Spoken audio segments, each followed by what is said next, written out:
Welcome to DBS Discussions, Safeguarding in Focus, where we'll be joined by experts from across the disclosure and barring service, and in this series, guests from a range of external organisations to explore the issues that matter in safeguarding. With guests from organisations such as the NSPCC, and Craft Trust and Unlock, alongside colleagues from DBS, each episode brings you insights, expert perspectives and practical guidance to support safer recruitment and safer practice. Whether you're an employer, a safeguarding lead, or simply want to understand more about how DBS works, you're in the right place.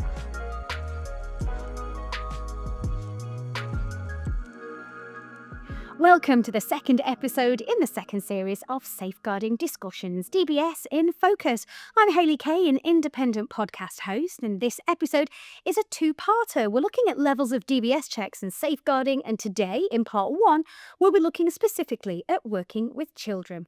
Joining us, we have Susie Blamire, DBS Associate Director, Strategic Lead for Safeguarding, alongside Bennett, DBS Policy Adviser. Welcome to you both. Susie, if I can come to you first then, let's jump straight in. I'm going to ask you about when organisations are actually recruiting people to work with children, what sort of things should they be considering?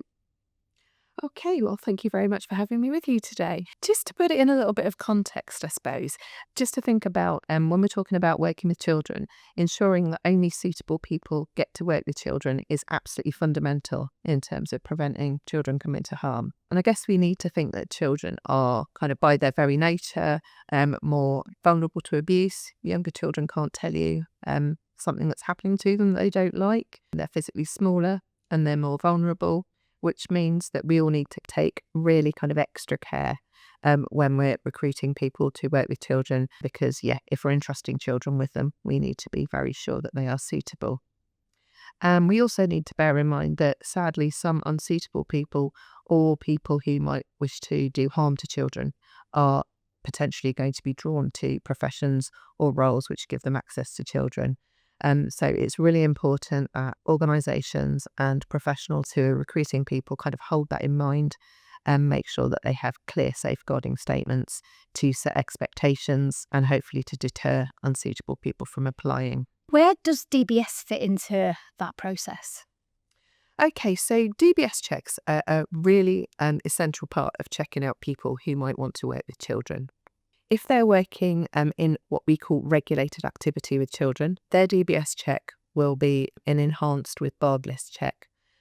So that will highlight if the person has criminal convictions or cautions that an employer may need to consider.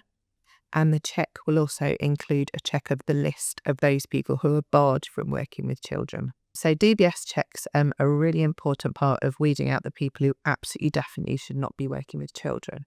But DBS checks on their own aren't enough. They tell us about someone's criminal history, they tell us about their barring status, but some people who may be unsuitable might have a clear DBS check.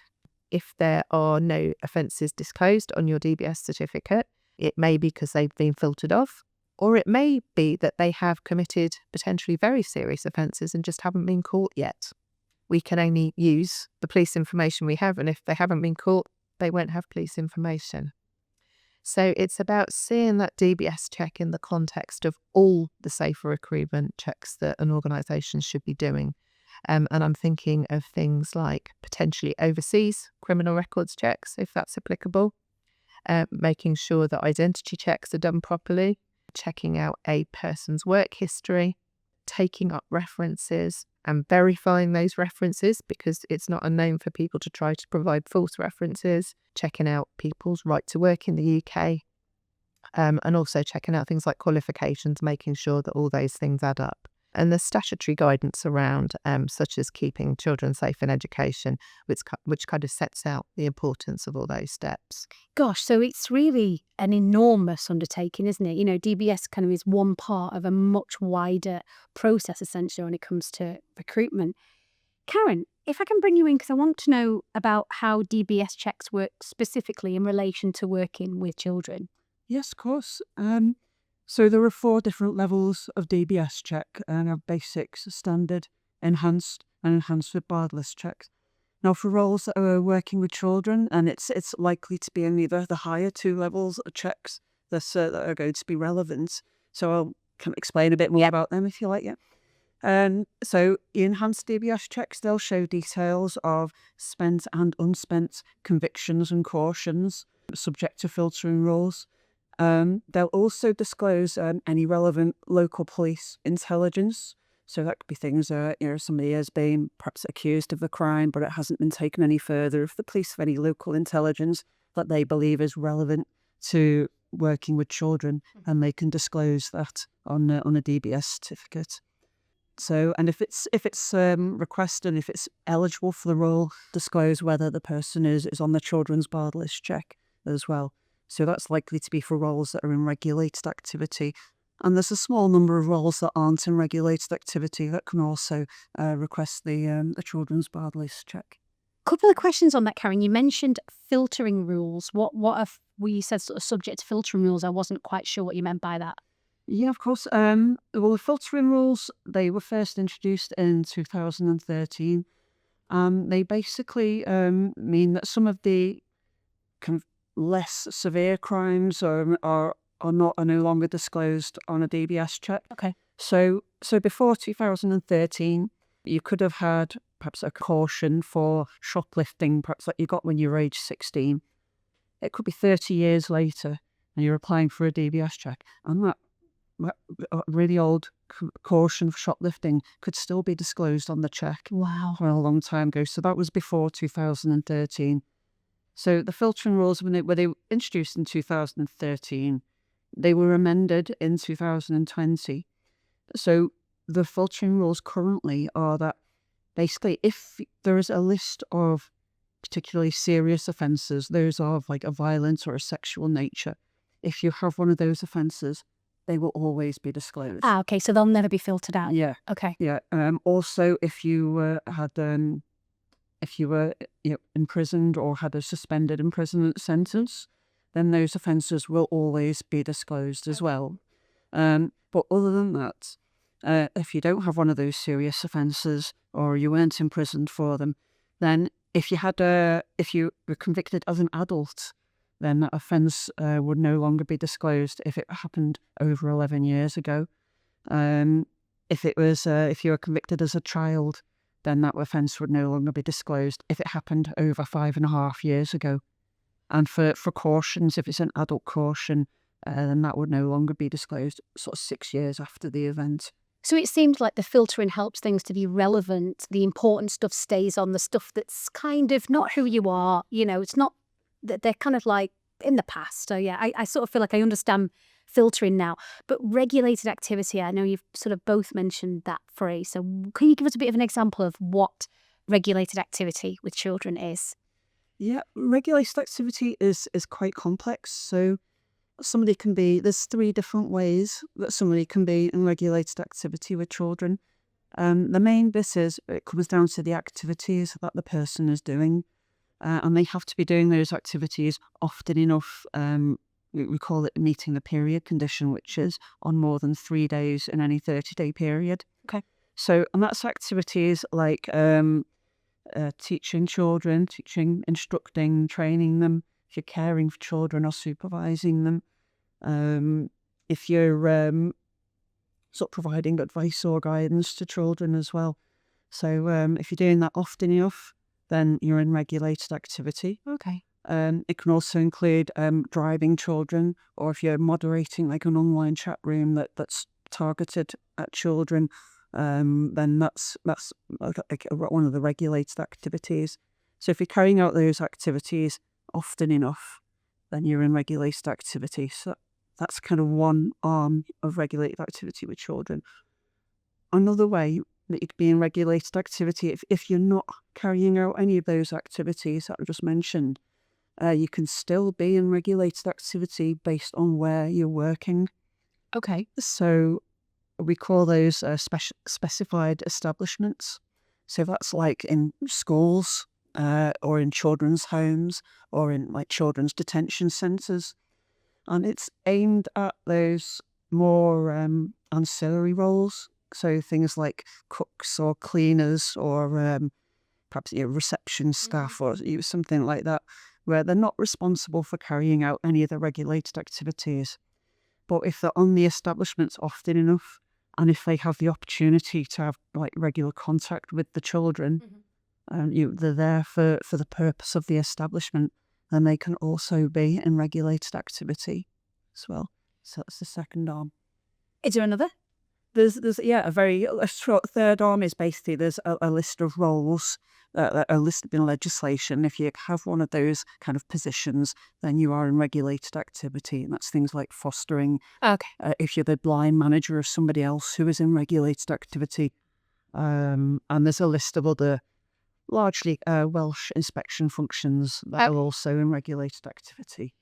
So, a question that's sort of sprung to mind from that is that, say you're self-employed like me, or I take my children to a swimming teacher and I'm pretty sure that she's self-employed. How do you apply for a DBS check when you are doing that sort of regulated activity? How does that work when you're just a freelancer? Yeah, well, it's interesting you say that because the legislation has actually very recently changed. Oh, okay. In relation to that, earlier this year in January.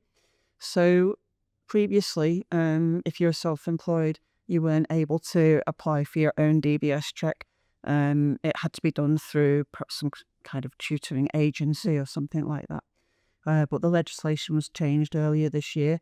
So now, if you are self-employed, as I say, it's aimed at the likes of your children's maths tutors, or if you are a self-employed carer and you're going to look after somebody who is in receipt of direct payments, so that they're organising their own care, then you can now apply for your own DBS check. So you do that by contacting an umbrella body. So on our website, if you Google DBS umbrella bodies, you'll find a list of umbrella bodies. So you can find an umbrella body, explain to them that you're a self-employed tutor or a self-employed carer, and you need a DBS check in order to show either the parents of the children that you're tutoring, or the parents of the children that you're caring for. So the umbrella body will process that check for you. So you can then, when you get the DBS certificate, you can show that certificate to the parents. You can also link that certificate to the update service. So if you have multiple clients, then you can take it along and they can check on the update service to find out if that certificate is still up to date. Oh. So, Susie, I want to come back to you because you've got your DBS check. Now what? Okay, so you've got your DBS check in your hand. So just going to kind of run through some of the things you might want to think about. If it's clear, as I said, that means they don't have any relevant convictions or cautions, and they're not barred if there's no information on it. Can I just pick you up on barred? What if someone's barred?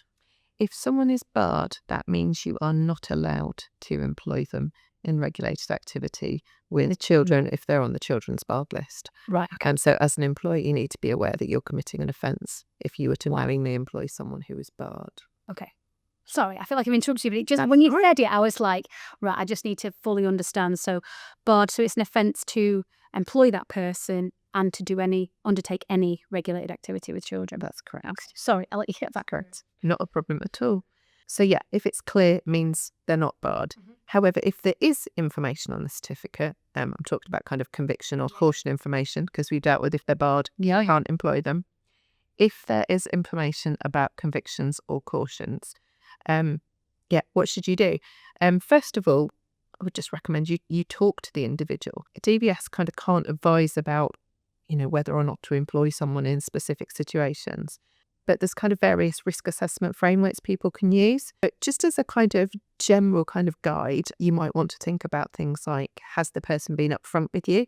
Do you already know that this is going to come up? And there's certain situations where you might know something is going to be on there. You'd want to think about the seriousness of the offence, obviously because offences range from fairly minor to very, very serious. You'd want to be thinking about the age the person was when they committed that offence. Looking at the information in totality to see whether there's a pattern of any kind of behaviour. For example, you might be concerned if there's a number of, say, relatively minor offences, but they suggest a kind of pattern of dishonesty and deceiving.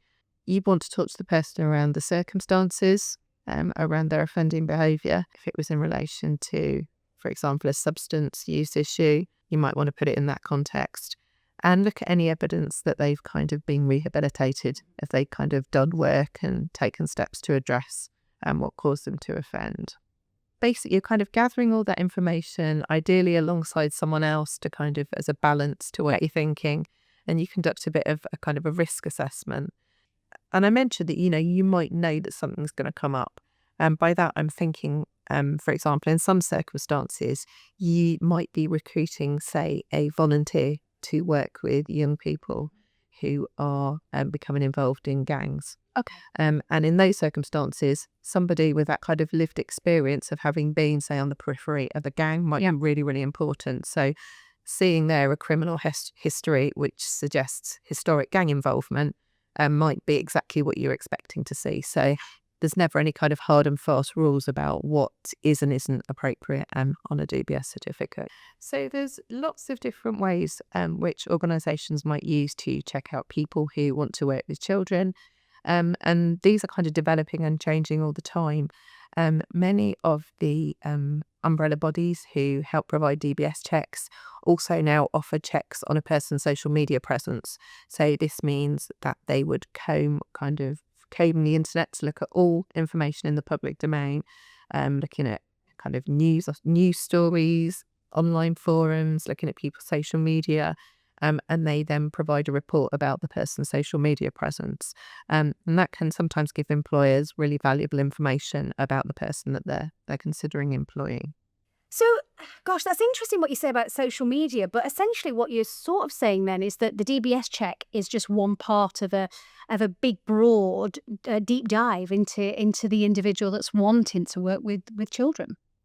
Yeah, absolutely. It's kind of just part of what should be a suite of checks. Obviously, it's really vital that organisations do that DBS check, but as I've said, a clear check doesn't necessarily mean that a person is suitable. Sometimes we hear it said, or we'll read in the media, that a person has been kind of vetted or cleared by the DBS, and that just isn't right. We don't clear people to work with children or with any groups. We provide information to employers to let them know what information the police hold about that person and whether or not the person is barred from working with children. So to kind of give you an example, somebody may have a clear DBS check if the employer is checking them out and they have a work history that's kind of full of gaps. They can't provide satisfactory recent references. They maybe, can't find copies of their qualifications, things like that. It's a number of things that just don't check out. That should be raising alarm bells for an employer. Yeah, it feels very bespoke to the organisation, to the individual. No wonder people struggle a bit with this because it's super, super bespoke. Absolutely. Karen, if you're an employer, where can you go for some help and support? Because these are important decisions, and by and large, people want to do the right thing, but where can people go if they're unsure, when something comes back and is disclosed on a certificate? Just for a bit of guidance, really. Yeah. Well, there's a couple of organisations, both charities that are set up to provide both employers and people who are looking for work with guidance, and that's organisations called Unlock and NACRO. So we will point people in their direction to get some more guidance on that. We'll make sure we put those in the episode notes so that people can find them. And anything you want to add, Susie? Because we've covered loads off, but have we missed anything you think, we should mention that actually? Perhaps just it's always good to pop in a reminder about the legal duty to refer to DBS. If you are an employer employing people or coordinating volunteers to work with children and you have concerns about someone and you stop them working with children, you do have a legal responsibility to tell us so that we can consider them from barring.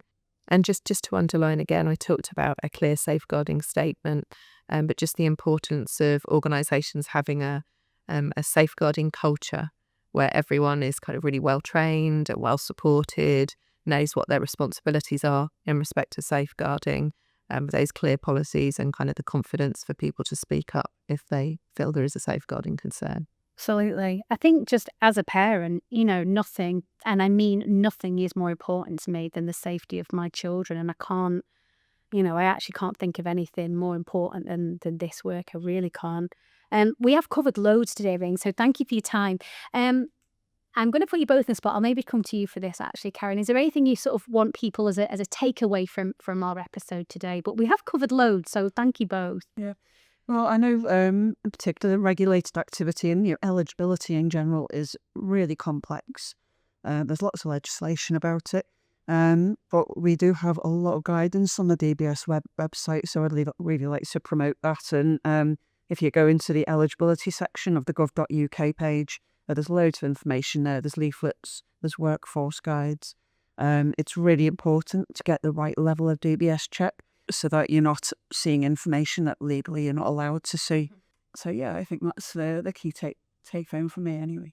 Oh, well, thank you both. Honestly, ladies, I feel like I've learnt loads myself. Great stuff. Honestly, thank you again. And thank you for listening. We really hope you've enjoyed our discussion. And thank you again to my guests, Susie Blamire, DBS Associate Director, Strategic Lead for Safeguarding, and Karen Bennett, DBS Policy Adviser. In part 2, we'll be looking at the levels of DBS checks and safeguarding, but this time working with adults. I hope you found this episode useful and maybe even picked up some new information. Don't forget, there's a link to all the resources mentioned in the episode notes, and if you'd like a question answering around DBS or any part of the process, you'll find our email there too.